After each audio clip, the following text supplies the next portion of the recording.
Hello दोस्तों, आज हम बात करने वाले हैं किसी भी दो अंकों की संख्या का तुरंत एकदम चुटकियों में वर्ग निकाल सकते हैं किसी भी दो अंकों की संख्या को।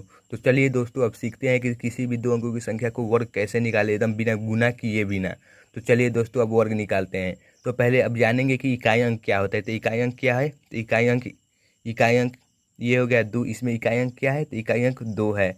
और इसमें दहाई अंक क्या है? तो चार है। तो पहले इकाई अंक और दहाई अंक जानेंगे। तो पहले किसी भी संख्या का अगर वर्ग निकालना है तो पहले क्या स्टेप, पहले का स्टेप नंबर कहता है कि इकाई अंक का वर्ग करने पर, जैसे हमको 42 का वर्ग निकालना है। तो वर्ग निकालना है तो सबसे पहले क्या करा है? पहले का स्टेटमेंट पहले का करा है कि इकाई अंक का वर्ग करने पर। तो इकाई अंक क्या है? तो दो है। तो दो का वर्ग करेंगे तो क्या आएगा? चार आ गया, चार लिख दिए। और दूसरी का स्टेटमेंट कर रहा है कि इकाई अंक और दहाई अंक का गुना करने, इकाई अंक और दहाई अंक को गुना करना है और उसमें दो दो से गुना कर देना है। तो इकाई अंक इसमें क्या है? तो इकाई अंक चार है और दहाई अंक क्या है? दो।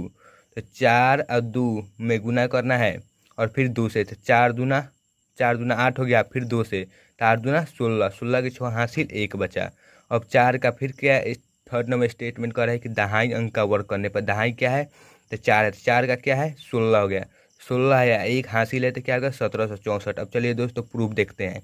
अब गुना करके देखते हैं कि 42 का वर्ग आ रहा है कि नहीं। तो 42 गुने 42, तो दो दो चार हो गया, चार दूना आठ है, क्या होगा? चार दूना आठ है या चार चौके 16 हो गया।